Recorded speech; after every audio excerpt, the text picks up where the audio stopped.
하나님께서 우리에게 원하시는 것은 임마누엘입니다. 임마누엘, 하나님이 우리와 함께 계신다는 뜻입니다. 성경의 맨 처음과 마지막에 나오는 내용을 한번 생각해 보십시오. 창세기 3장 8절입니다. 그들이 그날 바람이 불 때 동산에 거니시는 여호와 하나님의 소리를 듣고, 하나님께서 아담과 하와가 살고 있는 그 에덴 동산을 거니셨다고 합니다. 무슨 말입니까? 하나님께서 사람과 함께 거하셨다는 뜻입니다. 이처럼 성경은 임마누엘 이야기로 시작합니다. 그리고 맨 마지막 요한계시록 21장 3절과 4절입니다. 보라, 하나님의 장막이 사람들과 함께 있으매 하나님이 그들과 함께 계시리니 그들은 하나님의 백성이 되고 하나님은 친히 그들과 함께 계셔서 모든 눈물을 그 눈에서 닦아주시니. 마지막 때의 세상이 어떻게 된다고 합니까? 하나님이 친히 그 백성과 함께 계신다고 합니다. 그래서 세상은 온전한 임마누엘이 이루어질 것입니다. 이처럼 성경은 처음과 마지막에, 시작부터 끝까지 임마누엘에 대해서 이야기하고 있습니다. 하나님은 우리와 함께 하시는 것을 원하십니다. 그래서 사람을 만드실 때에도 하나님과 함께 하는 존재로 만드셨습니다. 창세기 2장 7절입니다. 여호와 하나님이 땅의 흙으로 사람을 지으시고 생기를 그 코에 불어 넣으시니 사람이 생명이 됩니다. 사람도 생물입니다. 그러나 사람이 다른 생물과 다른 것은 하나님께서 그 코에 생기를 불어 넣으셨다는 것입니다. 여기서 생기는 영을 의미합니다. 하나님께서 자신의 영을 우리 안에 불어 넣어 주셨습니다. 그래서 인간은 하나님의 영이 머무는 존재가 되었습니다. 인간이 어떤 존재인가? 하나님이 영으로 함께하는 존재, 영이신 하나님과 교제하는 존재입니다. 그러나 그런 인간의 삶이 어떻게 변화되어 버렸습니까? 변질되어 버렸습니까? 범죄하고 하나님을 떠납니다. 그 결과 창세기 6장 2절과 3절인데요. 하나님의 아들들이 사람의 딸들의 아름다움을 보고 자기들이 좋아하는 모든 여자를 아내로 삼는지라. 여호와께서 이르시되 나의 영이 영원히 사람과 함께하지 아니하리니 이는 그들이 육신이 됩니다. 하나님의 영이 사람과 함께하지 않겠다고 선언합니다. 그러자 인간은 육신이 되어버렸습니다. 다른 동물과 똑같은 생물이 되었다는 말입니다. 그래서 어떻게 살아가는가? 생물의 욕망에 따라서 살아갑니다. 눈에 보이는 것의 아름다움을 추구하며 살아갑니다. 눈에 보이지 않는 하나님보다는 눈에 보이는 육신의 삶이 더 중요하다, 그렇게 믿으며 살아갔다는 것입니다. 이것이 하나님을 떠난 인간의 모습입니다. 그러나 하나님은 이런 상황 가운데서도 임마누엘의 소원을 포기하지 않았습니다. 그것을 어떻게 알 수 있는가? 하나님은 예배를 통해 인간과 교제하기를 원하십니다. 그래서 성막을 만들어 주십니다. 이 성막은 지성소와 성소로 구분이 되는데, 지성소에는 하나님의 말씀이 들어있는 언약궤가 있습니다. 그리고 그 지성소 바로 앞 언약궤 맞은편에 향단이 있습니다. 여러분, 이것이 무엇을 의미합니까? 하나님은 언약궤, 즉 말씀을 통해 우리에게 찾아오십니다. 그리고 우리는 향단, 즉 기도를 통해 하나님 앞에 나아갑니다. 하나님이 찾아오시고 우리가 하나님께 나아갑니다. 하나님은 이런 방식으로 말씀과 기도를 통해 우리와 소통하기를 원하셨습니다. 그 소통 가운데 임마누엘이 이루어지게 하고자 하십니다. 여러분, 여기서 주목해 보십시오. 우리 신앙에서는 기도가 중요합니다. 왜 그런가? 우리는 이 기도를 통해 하나님과 함께하는 삶, 임마누엘의 삶을 살기 때문입니다. 그래서 성경은 이 기도가 중요해서 쉬지 말고 기도해라, 그렇게 말씀합니다. 자, 그러면 구체적으로 기도를 어떻게 해야 할까요? 마태복음 6장 9절의 말씀입니다. 그러므로 너희는 이렇게 기도하라. 예수님은 우리가 어떻게 기도해야 하는지를 주기도문을 통해 말씀해 주십니다. 그런데 이 말씀을 하시기 전에 이렇게 기도하면 안 된다, 그것에 대해 먼저 가르쳐 주십니다. 그것이 오늘 우리가 읽은 본문의 내용입니다. 어떻게 기도하면 안 된다고 하십니까? 첫 번째로 외식하는 자들처럼 기도하면 안 된다고 하셨습니다. 5절입니다. 또 너희는 기도할 때에 외식하는 자와 같이 하지 말라. 외식하는 자들이 어떻게 기도합니까? 5절, 그들은 사람에게 보이려고 회당과 큰 거리 어귀에 서서 기도하기를 좋아하느니라. 여기서 회당과 큰 거리 어귀는 사람들이 많이 모이는 장소를 가리킵니다. 사실 기도는 어디에서 해도 상관없습니다. 지금 예수님은 기도의 장소에 대해 말씀하는 것이 아닙니다. 문제는 왜 그런 장소에서 기도를 하려고 하는가, 그 의도에 대해서 질문합니다. 외식하는 자들은 사람에게 보이려고 사람들이 많이 모이는 그런 장소에서 기도한다는 것입니다. 어떤 책을 보니까 이런 이야기가 나옵니다. 공감이 되어서 소개합니다. 목사들은 기도를 많이 해야 한다는 부담감이 있습니다. 적어도 성도님들보다는 기도를 많이 해야 한다, 그런 생각을 합니다. 어떤 목사님이 교회를 개척했다고 합니다. 그리고 개척 초기 성도들에게 기도 열심히 하는 모습을 보여주고 싶었습니다. 왜냐하면 기도 많이 하는 신령한 목사라고 성도들에게 인정받아야 그 교회가 부흥도 잘 되고 또 빨리 자리 잡을 수 있다, 그렇게 생각했기 때문입니다. 그래서 새벽 기도를 하면 모든 성도님들이 다 돌아갈 때까지 혼자 강단에서 기도했다고 합니다. 하지만 어떤 때는 피곤해서 기도하다가 잠이 들기도 했습니다. 심지어는 코를 골다가 자기 코 고는 소리에 자기가 놀라서 깨기도 했다고 합니다. 몸이 피곤하면은 빨리 집에 들어가면 되는데 그렇게 들어가 버리면은 사람들이 우리 목사는 기도를 안 해, 그런 소리를 할까봐 잠을 참으면서도 그 자리에서 버텼다는 겁니다. 그렇게 8시까지 버티고 나면은 다리에 쥐가 나가지고 나중에는 일어나지도 못했다는 거예요. 그래도 버텼다고 합니다. 인간적으로 생각하면은 참 이해가 갑니다. 그러나 이것이 오늘 예수님이 말씀하시는 외식하는 자의 기도 아닐까요? 사람들에게 보여주기 위해서 하는 기도. 특별히 목사들에게 이런 모습이 많습니다. 저를 포함해서. 예수님 당시의 유대교 지도자들도 그랬습니다. 일반인보다 더 많이 기도하는 것을 보여줘야만 했습니다.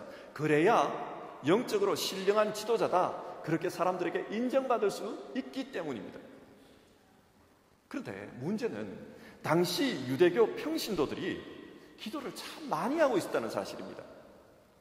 아침에 자리에서 일어나면 기도했고 잠자리에 들기 전에도 기도합니다. 아침 저녁만 기도하는 게 아닙니다. 낮 동안에는 하루 3번 기도를 합니다. 오전 9시, 정오, 그리고 오후 3시. 또 무슨 일이 있을 때마다 기도합니다. 외출할 때도 기도하고, 외출하고 돌아올 때도 기도하고, 기도를 참 많이 했습니다. 이들의 일상은 기도의 연속이었습니다. 이런 상황에서 종교 지도자들이 평신도보다 더 기도 생활을 열심히 하고 있다는 것을 어떻게 보여줄 수가 있겠습니까? 이들은 기도를 할 때 암송하는 기도문이 있었습니다. 시몬의 에슈레라고 하는데, 시몬에는 18을 의미하고 에슈레는 축복을 의미합니다. 그러니까 18가지의 축복 기도문을 가지고 이들은 암송하며 기도했습니다. 어디에서 그렇게 했나? 사람들이 많이 모이는 성전 혹은 회당 혹은 사거리에서 두 손을 이렇게 들고 하늘을 쳐다보며 그렇게 큰 소리로 기도문을 암송했습니다. 그러면 지나가는 사람들이 저 사람은 기도가 참 유창하구나, 평소에 기도를 많이 해서 그런가 보다, 참 경건한 사람이구나, 그렇게 생각할 것이라는 겁니다. 예수님은 지금 이런 기도를 외식하는 자의 기도라고 비판하고 있습니다. 그리고 그들은 자기 상을 이미 받았다, 그렇게 말씀합니다. 왜 그렇습니까? 이들은 사람들에게 칭찬 듣기 위해서 기도합니다. 이미 그 칭찬을 받았습니다. 그리고 자신들이 목표로 하는 종교적인 존경을 이미 받았기 때문입니다. 그리고 예수님은 이렇게 기도하지 말라고 합니다. 대신에 골방에 들어가서 기도하라, 그렇게 말씀합니다. 6절입니다. 너희는 기도할 때에 내 골방에 들어가 문을 닫고 은밀한 중에 계신 내 아버지께 기도하라. 여기서 골방이 어디입니까? 사방이 벽으로 둘러싸인 작은 밀실을 의미합니까? 만약 그렇다면 가난해서 온 가족이 단칸방에 사는 사람들은 이 골방 기도를 할 수가 없습니다. 여기서 말하는 골방은 하나님과 은밀하게 교제할 수 있는 곳, 하나님께만 집중할 수 있는 곳을 의미합니다. 그리고 오늘 본문에서는 이 골방을 굳이 장소로 이해할 필요가 없습니다. 왜 그렇습니까? 여러분, 하나님이 어디에 계십니까? 성경은 우리의 몸이 성령이 거주하는 성전이라고 합니다. 그러니까 우리 심령 안에도 하나님은 거주하십니다. 이렇게 해석하면 골방은 하나님이 계시는 우리의 심령 그 깊은 곳을 의미합니다. 주님은 그 깊은 곳, 심령의 깊은 곳으로 나아가라고 합니다. 그리고 그곳에서 문을 닫고 온전히 하나님과 교제하라 말씀합니다. 심령 깊은 곳으로 들어가면 우리는 우리 자신의 적나라한 모습을 보게 됩니다. 사람이 의식할 수 있는 공간, 그 의식으로 제어할 수 있는 영역에서는 경건하려고 노력하고 거룩한 모습으로 보이려고 외식할 수 있습니다. 즉 연기할 수 있습니다. 그러나 사람의 심령 깊은 곳에는 거룩만 있는 것이 아니고 욕망도 욕심도 있습니다. 그리고 내가 숨길 수 없는 무의식적인 부끄러운 모습도 있습니다. 주님은 그곳에서 인간의 본 모습을 보면서 기도하라고 합니다. 너의 본 모습을 보면서 잘난 척하지 말고 하나님 앞에 하나의 상한 영혼이 되어서 그렇게 진실한 대화를 나누라고 말씀하는 것입니다. 여러분이 어떤 사람을 만났습니다. 별로 친한 사람이 아닙니다. 그런데 그 사람에게 우리 밀실로 들어가서 조용히 좀 이야기 나누겠습니까? 그렇게 이야기하실 수 있습니까? 쉽지 않습니다. 안 친한 사람과 밀실에 있으면은 굉장히 어색하고 불편합니다. 주님께서 하나님과 은밀한 곳으로 가라고 하시는 것은 하나님과 너는 진짜 친한 사이이다, 이것이 전제되어 있습니다. 하나님과 친하기 때문에 어떤 비밀 이야기도 또 어떤 부끄러운 모습도 스스럼 없이 논할 수 있다는 것입니다. 그러니까 예수님이 말씀하시는 골방 기도란 외식 없이 하는 진솔한 기도, 즉 기도의 진실성을 의미하기도 하지만 동시에 하나님과의 친밀함을 의미합니다. 오늘 성경이 말하는 외식하는 자들의 기도가 뭡니까? 하나님과 친하지 않은데 친한 척하는 것입니다. 사람들에게 보여주기 위해서 굉장히 친한 척 그렇게 기도하는 겁니다. 그러니까 주님은 지금 너는 기도할 때 진짜 하나님과 친해라. 그래서 하나님과 비밀이 없어라. 그리고 그 하나님과 친밀한 가운데 나누는 대화, 그것이 진정한 기도이다. 우리에게 그것을 말씀하고 있는 것입니다. 그런데 어떻게 해야 하나님과 친밀할 수 있을까요? 두 번째 부분을 한번 보십시다. 7절입니다. 또 기도할 때에 이방인과 같이 중언부언하지 말라. 예수님은 두 번째로 중언부언하는 기도를 하면 안 된다, 그렇게 말씀합니다. 여기서 중언부언은 헬라어 파톨로게오라는 단어인데요, 같은 말을 반복하는 것, 의미 없는 말을 계속 이어가는 것, 그런 뜻입니다. 자, 그러면 지금 주님께서 중언부언하지 말라, 이 말씀은 반복적으로 기도하지 말라, 그 뜻입니까? 아닙니다. 예수님의 겟세마네 기도를 한번 보십시오. 아버지여, 내 뜻대로 마시고 아버지 뜻대로 해주십시오. 예수님은 3번이나 똑같은 기도 내용으로 반복해서 기도합니다. 중요한 기도라면 반복할 수 있습니다. 그러면 중언부언하지 말라는 게 무슨 뜻인가?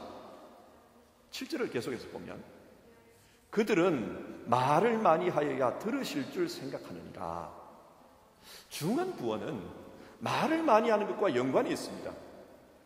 그러면은 지금 중언부언하지 말라 이 말씀은 기도할 때 말을 삼가고 침묵으로 기도하라 그 뜻입니까? 그것도 아닙니다. 예수님께서 십자가에서 기도하실 때 엘리 엘리 라마 사박다니 큰 소리로 외치면서 기도하셨습니다. 여기서 중언부언하는 기도란 당시 이방인의 기도와 연관이 있습니다. 너희는 이방인처럼 중언부언하지 말라. 그러면 이방인은 어떻게 기도했는가? 흔히들 기도할 때 지성이면 감천이다 그렇게 생각합니다. 내가 많이 노력해서 신을 감동시켜야 신이 내 기도에 응답한다 그런 생각을 깔고 기도합니다. 예를 들어 열왕기상 18장을 보면요, 바알 선지자들이 나옵니다. 갈멜산에서 엘리야 선지자와 바알 아세라 선지자가 누가 믿는 신이 참신인지 대결을 벌입니다. 하늘에서 불이 내려와서 준비한 제물을 태우는 그 신이 참신이다. 바알 선지자와 아세라 선지자는 하루 종일 그 제단 앞에서 바알이여 바알이여 그렇게 기도했다고 합니다. 자신들의 기도에 응답해달라고 반복해서 소리쳤습니다. 근데 응답이 없습니다. 그러자 바알 선지자들은 자기 몸을 자해하면서 몸에 피를 흘려 응답을 요청했다고 합니다. 이게 무슨 말인가?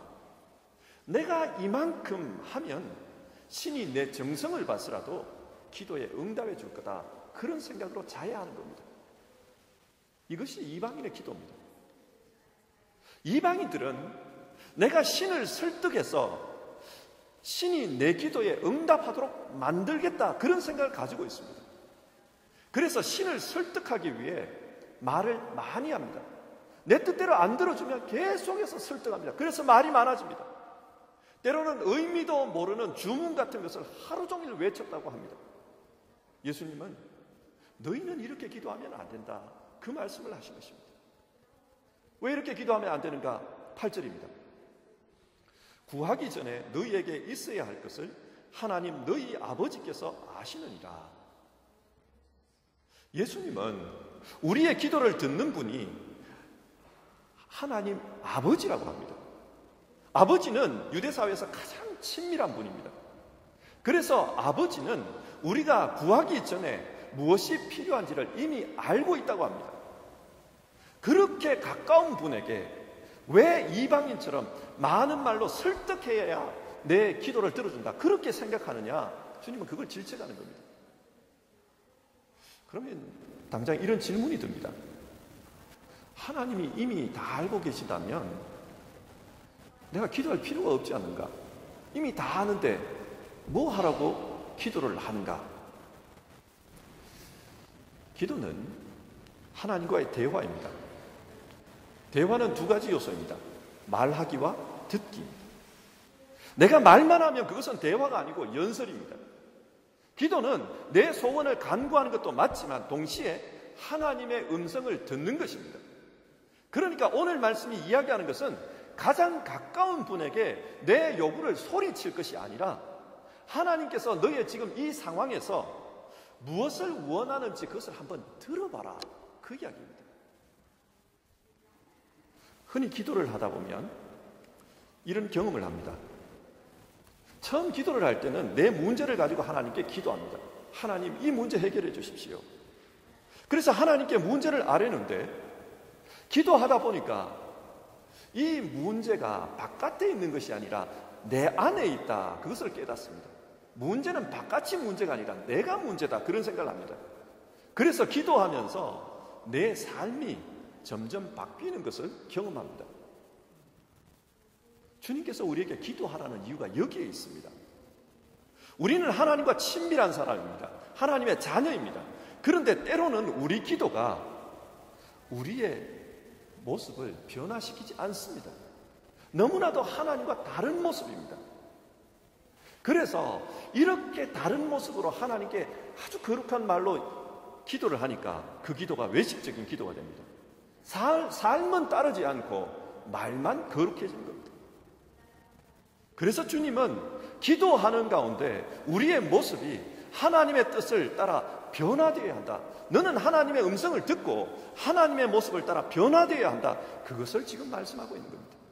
이것이 바로 하나님이 원하는 기도입니다. 자, 여기서 오늘 우리의 기도를 한번 반성해 봅시다.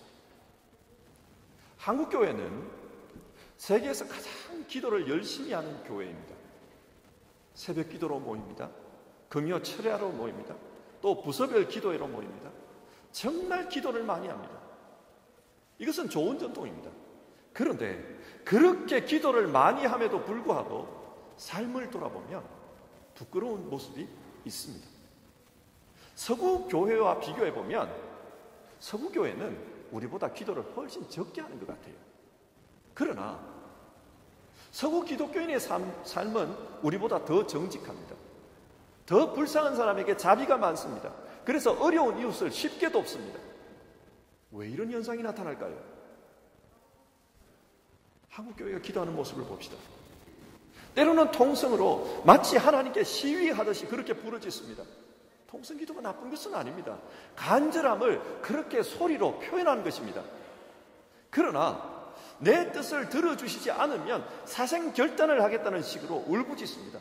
마치 이것은 억울한 사람이 데모하는 듯한 모습입니다. 그리고 그렇게 기도할 때 이거 해주십시오, 저거 해주십시오, 하나님께 명령하듯이 기도합니다. 그 기도 속에서 하나님의 음성을 듣는 모습이 없습니다. 일방적으로 외치기만 할 뿐 하나님의 뜻이 무엇인지 듣지를 않습니다. 그러다 보니 그 삶의 모습이 안 바뀝니다.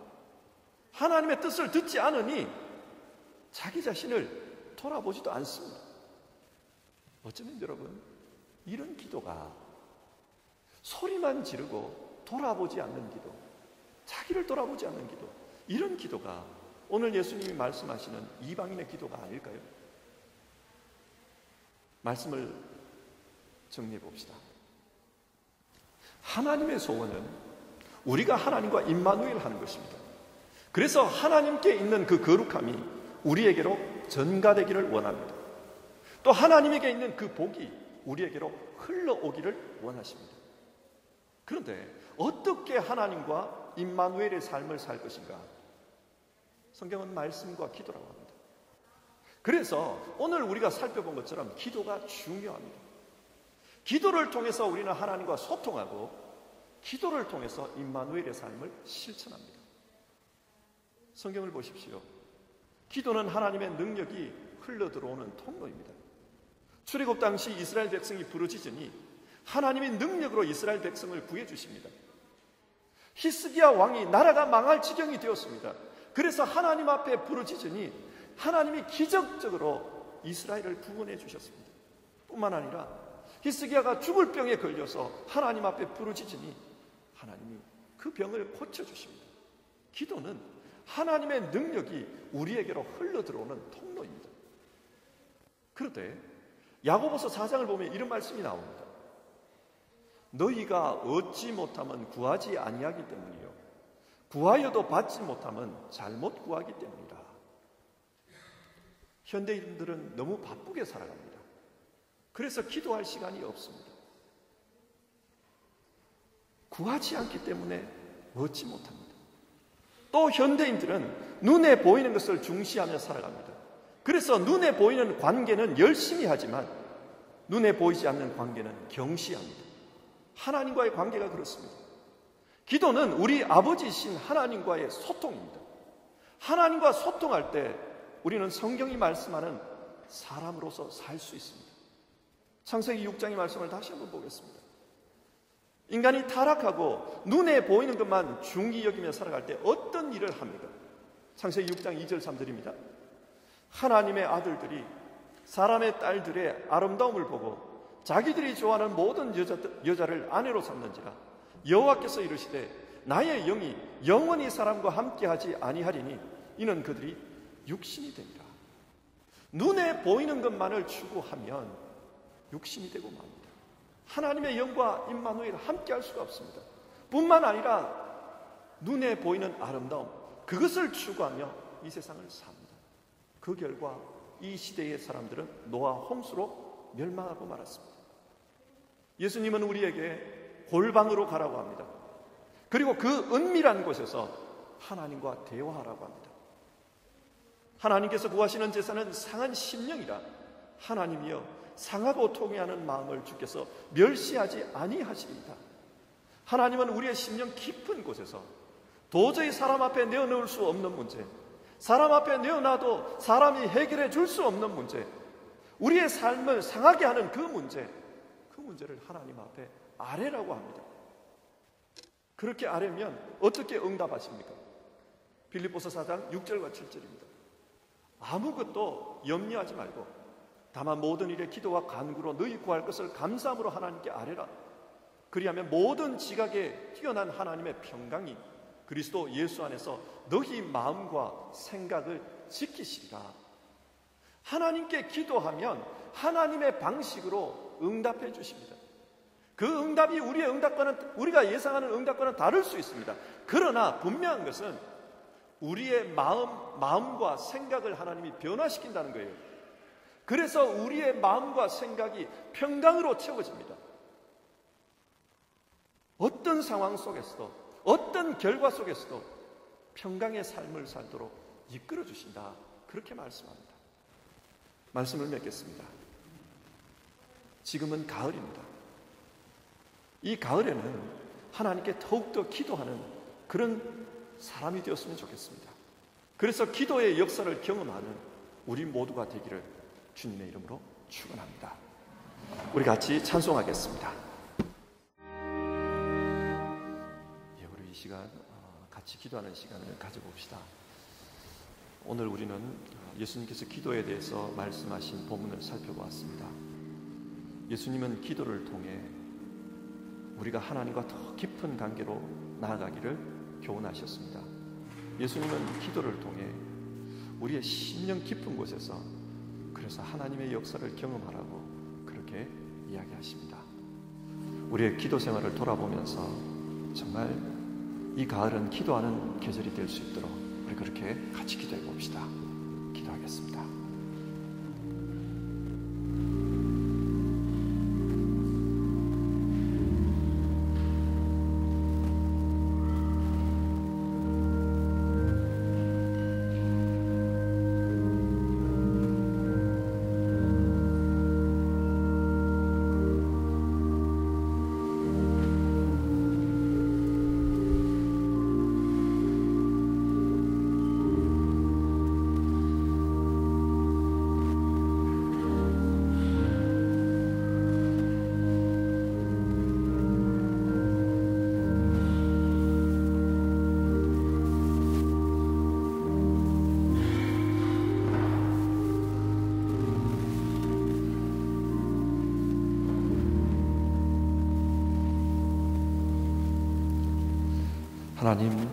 하나님은 우리의 기도를 원하신다고 말씀 나눴습니다. 정말 하나님이 원하시는 기도로 더욱더 하나님과 깊은 관계로 나아가는 우리 모두 되게 하옵소서. 또 우리의 심령 깊은 곳에서 기도의 역사를 경험하는 우리 되게 하옵소서. 예수님의 이름으로 기도드립니다. 아멘.